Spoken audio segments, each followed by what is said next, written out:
earlier than most. Every 9 minutes, someone is diagnosed with Parkinson's disease.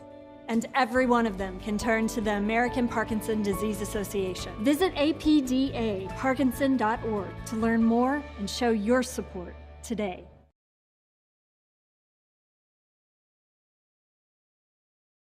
Movement work is not a spectator sport, so we're gonna come the fuck in. We're doing this together. This is gonna be a conversation that we're gonna have together. I'll start with introducing myself. I am Senator Cynthia Mendes. No longer in office right now. I did run for lieutenant governor, but more than any of those titles, I'm an activist and a movement leader and someone that is doing some deep decolonizing work in my own life and in my own political journey, and I want to share some of that with you. Before we even start, before I go into some sort of rant, one of the things that I've learned from movement work is that it's important to ground ourselves. It's important to ground ourselves in the larger story of where we are showing up in this larger story. And it's also really important to bring joy in. And so if you are willing, I want to do two things. The first thing is I want to stop and have us just close our eyes. And I want to think about this land that we're standing on.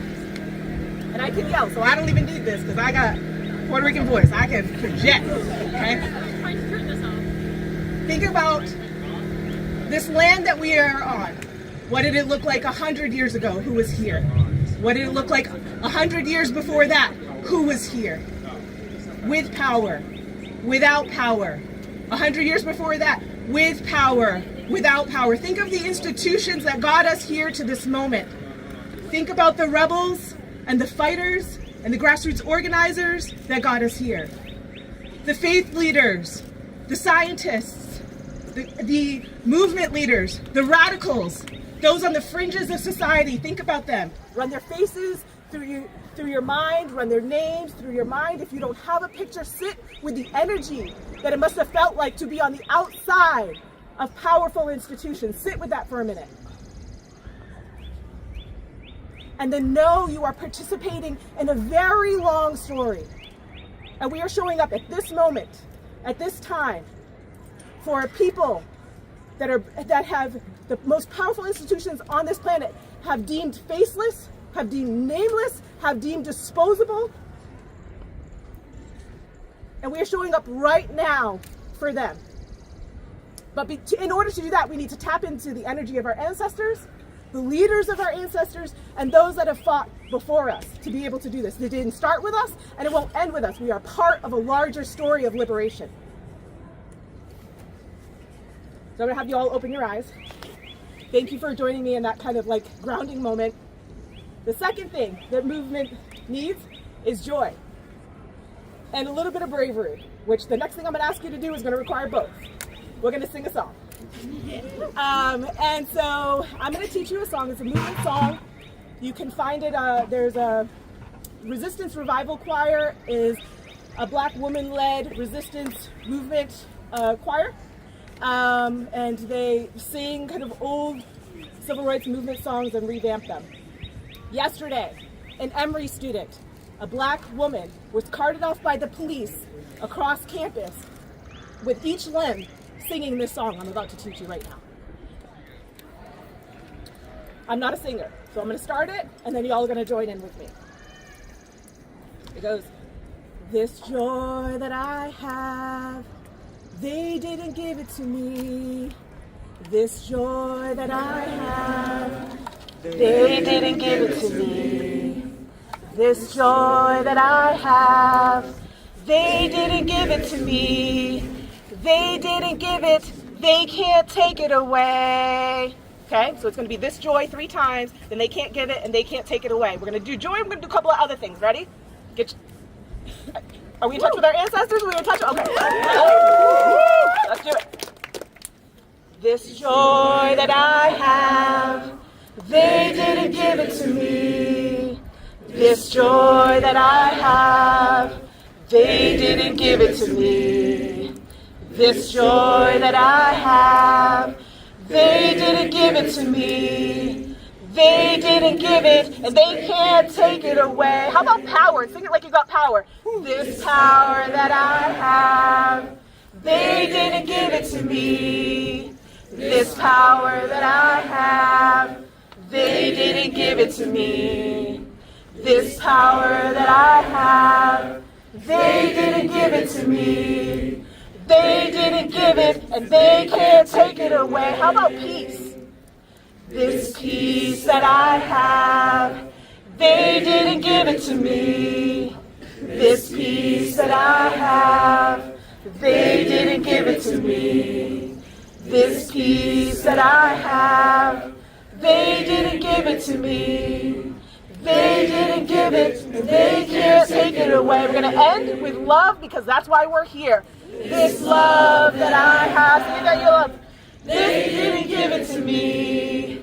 This love that I have, they didn't give it to me. This love that I have, they didn't give it to me. They didn't give it, and they can't take it away. Thank you all. Really, really.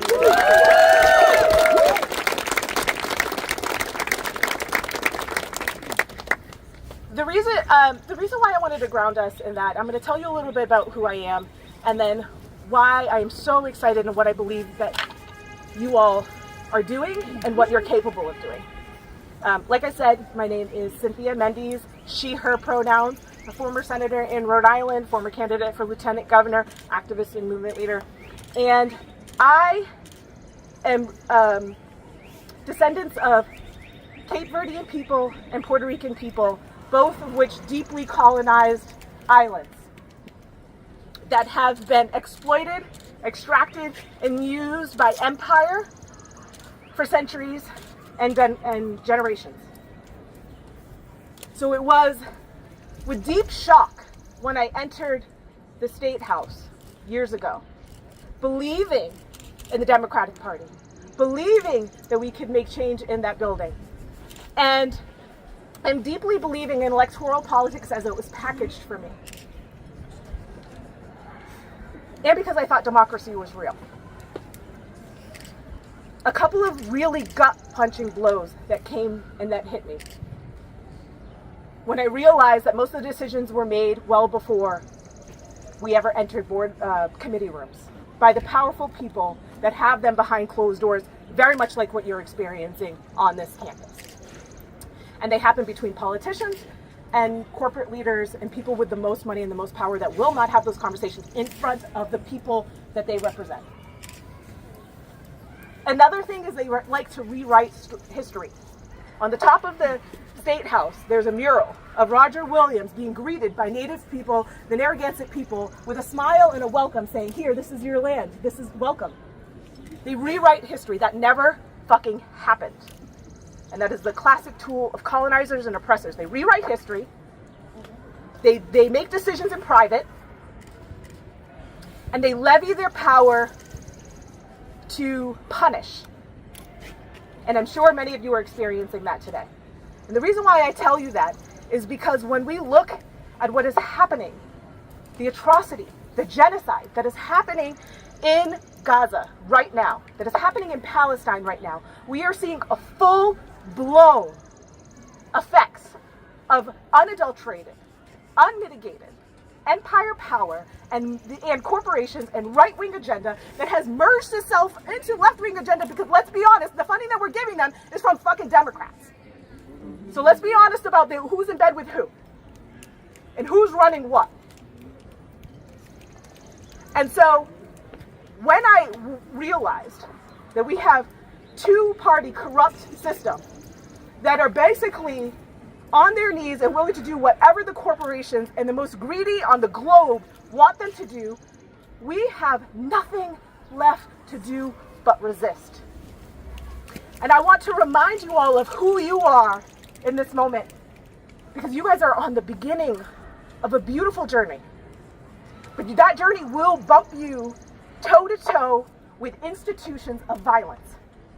And you will again and again have to choose Will you be on the side of the faceless? Will you be on the side that empire has decided is disposable? Will you be on the side of the people who are experiencing the most violence, even if it gets levied toward you?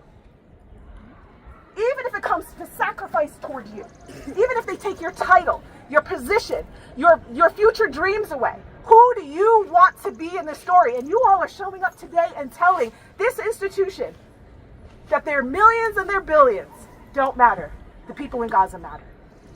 That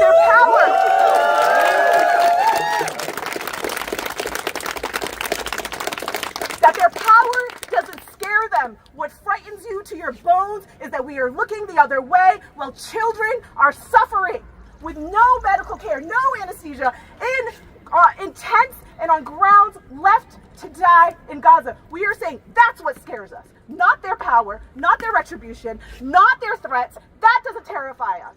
What terrifies us is that we will be complicit to empire and the way that it operates. And to be clear, empire takes many names, many titles, many forms, but they operate the same way. The way that's happening in Brown is the same way that happens in the state of Rhode Island in the State House. It's the same way that's happening in DC fucking right now. And that is all exactly, and then what it looks like is thousands of people dying in unmarked graves, legacies and family members and history and love and future. The future that you all are looking forward to that have been snatched from Palestinian youth. So I'm going to end with this. When it gets scary now, lean into it. Remember where you are in the story.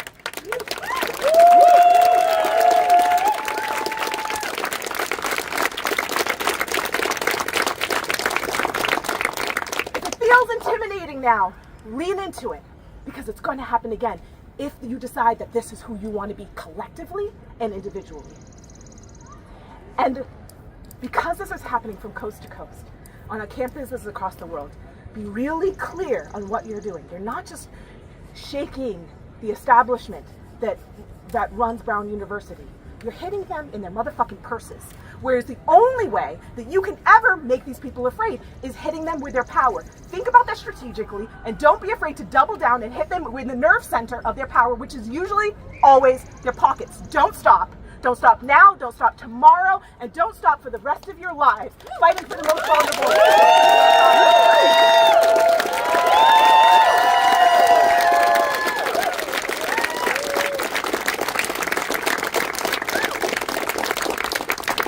Thank you for that. I'd like to introduce Enrique Sanchez to come and speak as well. Thank you.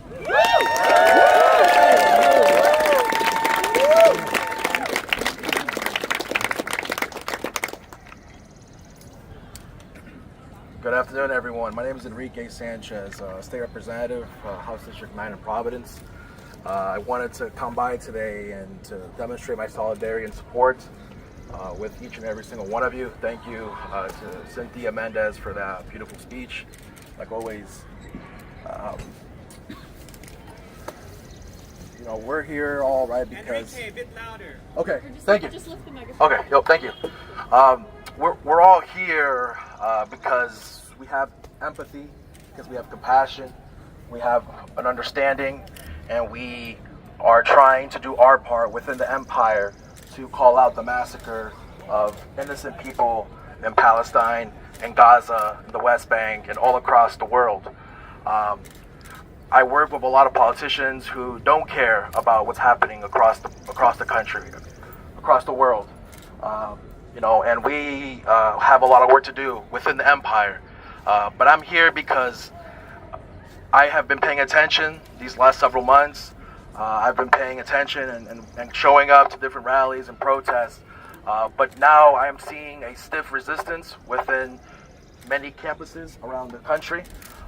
We are breaking the institutions little by little.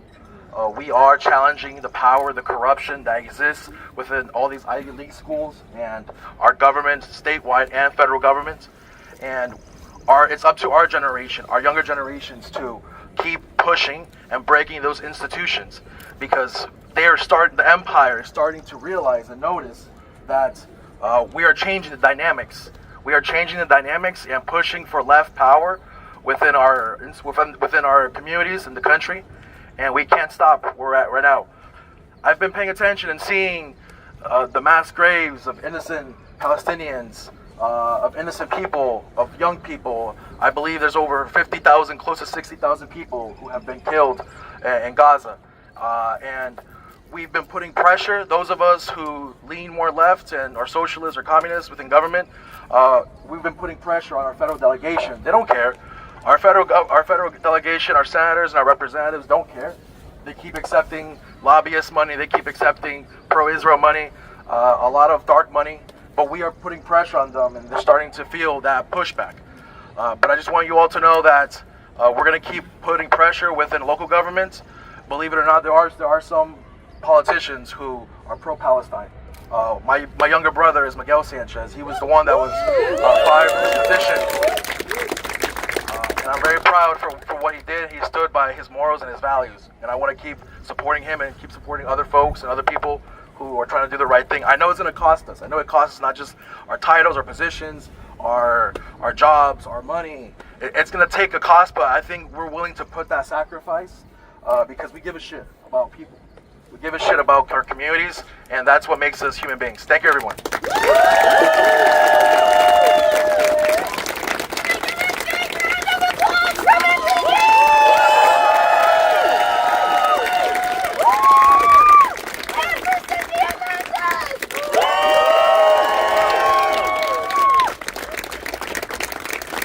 Okay, guys. Up next, we are going to hear from Kate, who's going to talk about the BUCC meeting and the wins that we had yesterday and how we are going to move forward. So can I get a big round of applause for Kate?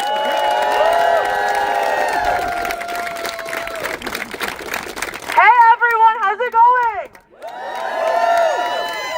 My name is Kate. I'm one of the 41 students from the Brown Divest Coalition who was arrested in December for sitting in that building.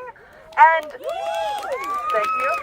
We are still facing charges, but as you might remember yesterday, the BUCC let CPACs know that the community does not stand for the criminalization of peaceful protest, and the community asked CPACs to drop the charges.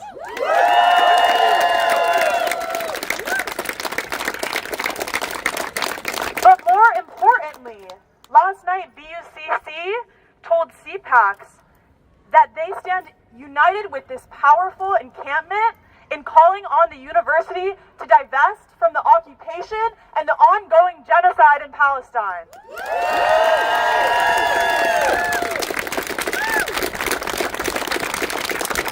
Divestment is the reason we're all here. We're all here because we see the images of men, women, and children being slaughtered in Palestine. We're all here because we see that just this week there were reports of mass graves with healthcare workers, with medical patients, with children. And in these mass graves, it was reported that there were telltale signs of executions, a clear indication that genocide is occurring. And we see this, and we see that our university continues to refuse to divest from this violence. Shame! To that we say enough. We will not rest until Brown divests, and we will not rest until Palestine is free.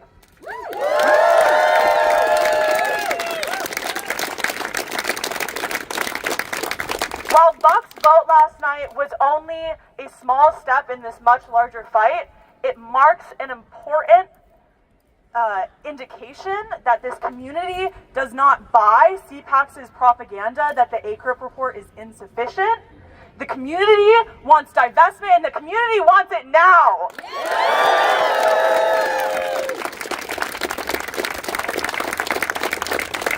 As you may have read in the BDH this morning, CPACs in an email earlier this year said that the BUCC is necessarily performative and that she might want to rethink how the meetings go next year. To that we say, it doesn't matter how many community councils or committees you disband or dissolve or change the way it runs. We are going to continue showing up. We are going to continue calling on the university to divest from this violence and calling for justice.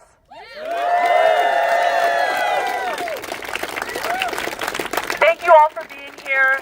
I'm so proud to see this wonderful encampment and to support it. And we're going to pass things on to the next speaker. Thank you.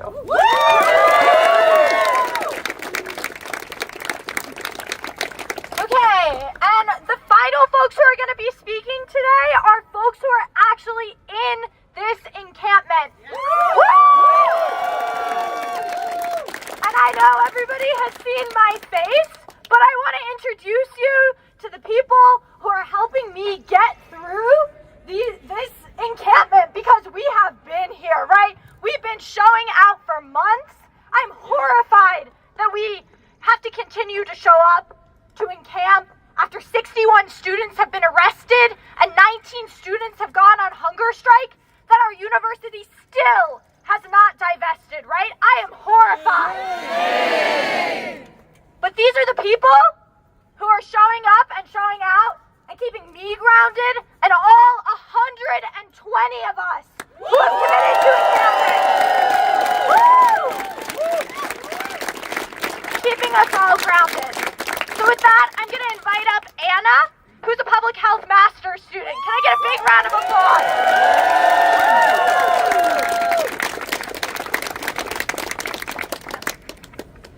Okay, hi everybody. Thanks for being here. Thank you to the speakers. It's really hard to follow after that. Those amazing speeches.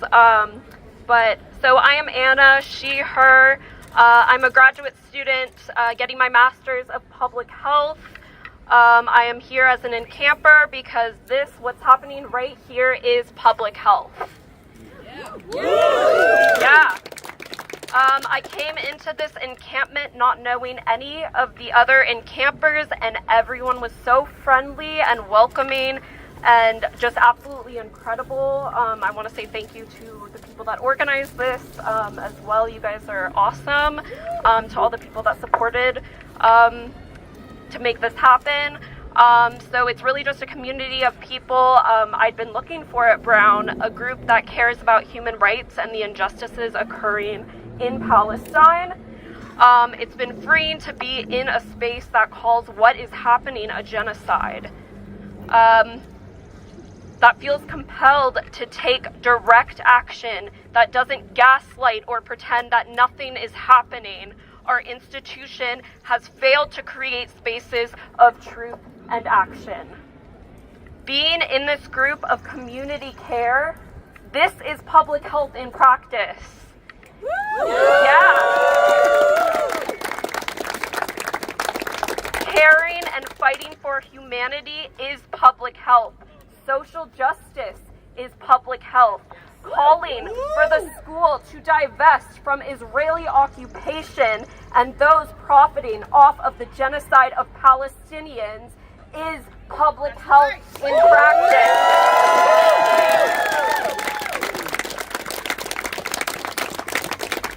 And this is the world I want to live in.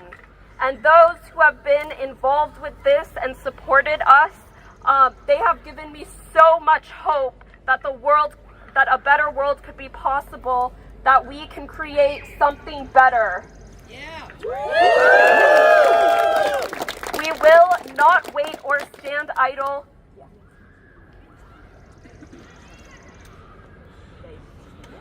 Okay.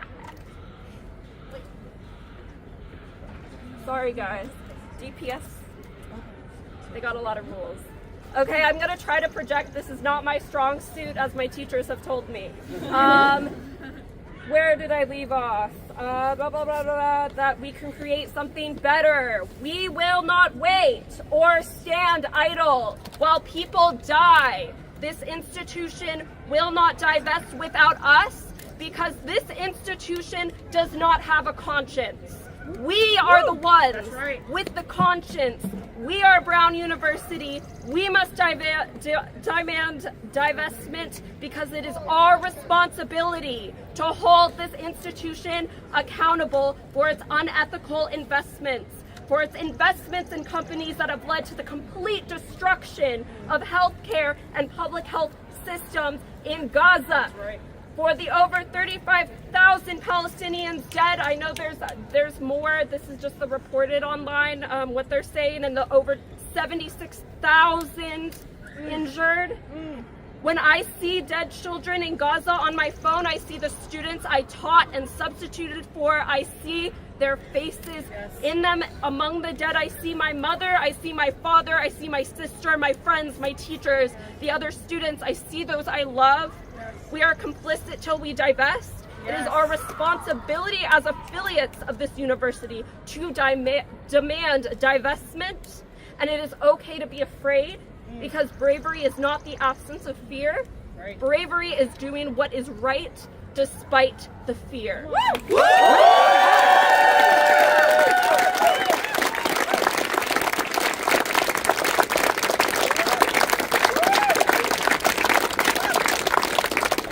So be brave, because no one is free until everyone is free.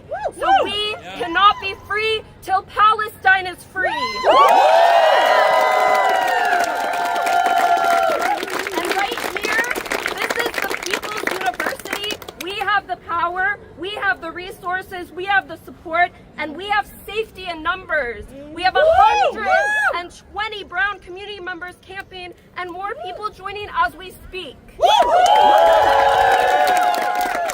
we are growing. Please come over and talk to us. Please, there is always room to join the encampment and to join the People's University. Thank you so much. Thank you to the speakers. Thank you all to all the people here. Sorry, I'm getting emotional.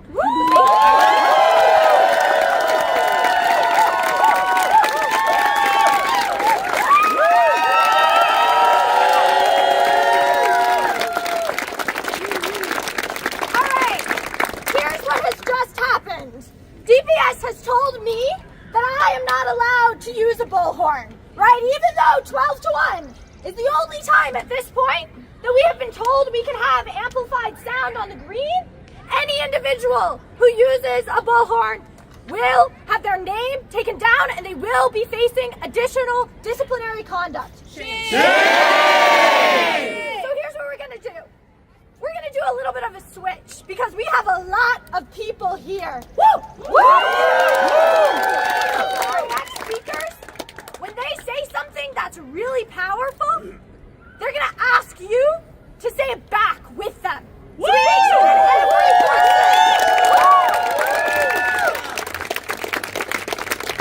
it's not gonna be every line, but it's so that we make sure that every person on this screen hears what we have to say and cannot ignore us, okay? Woo! Woo!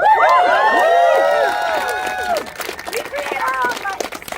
So with that, I'm gonna invite up Wamia, and she's gonna share why she is encamping with us. Can I get a big round of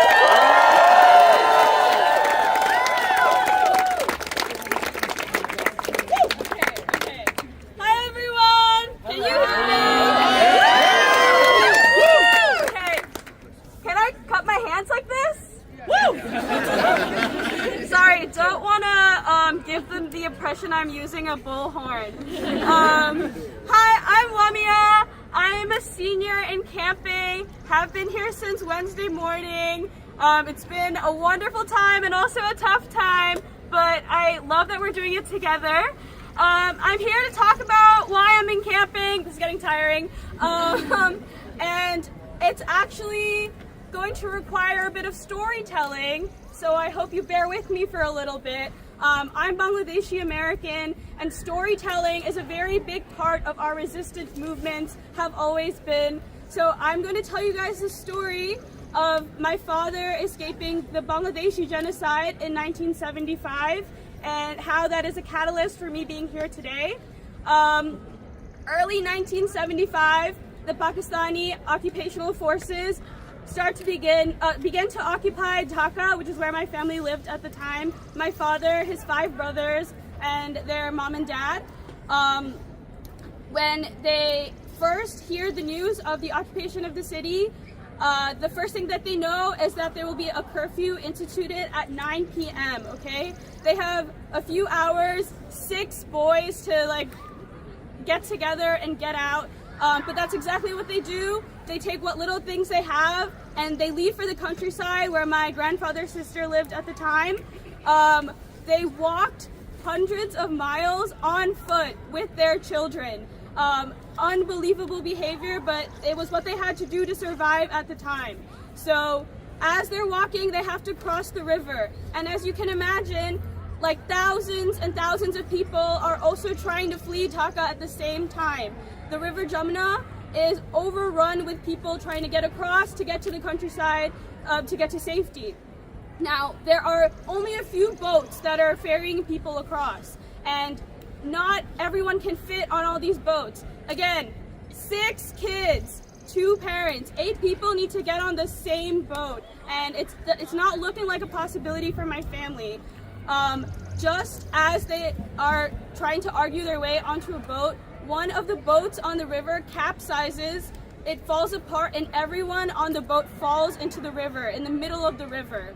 And so now everyone who's on either side of the shore is wondering if they should get on the next boat. My grandfather at the time made a judgment call. He took the oldest child at this point is 11, the youngest is 2.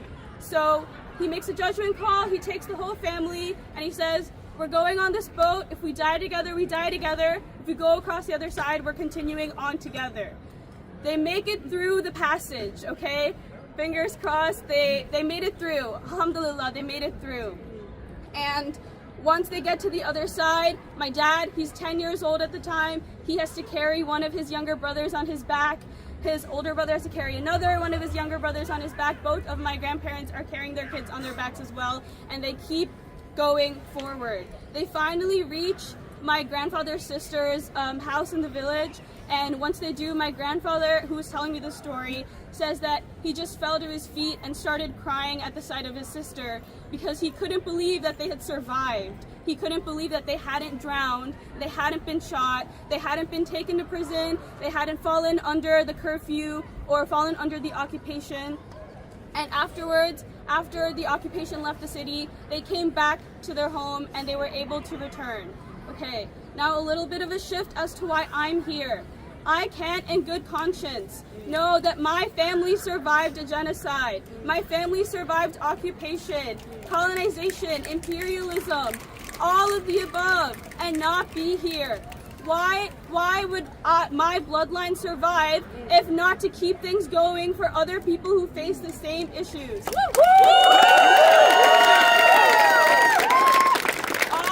All of the trauma in my family that is in their blood, it's also in my blood, it's in my body, it's in me, all that trauma is in me. But I like to think that the resistance is in me too. So can we all repeat that? The resistance is in me too! The resistance is in me too! One more time! The resistance is in me too! That's right, okay.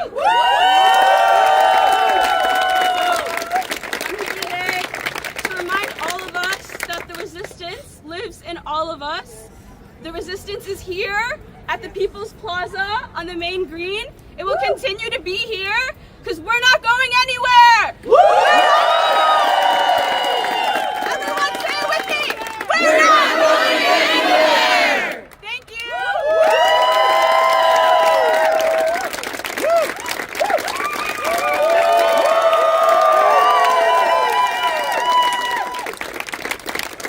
Thank you all for being here. We have one more speaker. We're going to do the same thing. But for me, can we say it one more time that we are not going anywhere? We are not going anywhere! Okay, I'm going to invite up one more Encamper to talk about why he's here today. And then we're going to do some chanting. No bullhorns needed. So Mick, the floor is yours. So, hey everyone. Thank you for listening and showing up. My name is Mick, and I'm a senior in the program for liberal medical education, which means I have a lot to lose, but I'm still here, and I was here at the beginning, and I will stay here till the end. And what I'm about to say may feel graphic, but it is necessary for me to say to explain why I'm here. In moments like this, I think of my father, who left my mother's side when I was 6 weeks old to go to Gaza and cover the Second Intifada.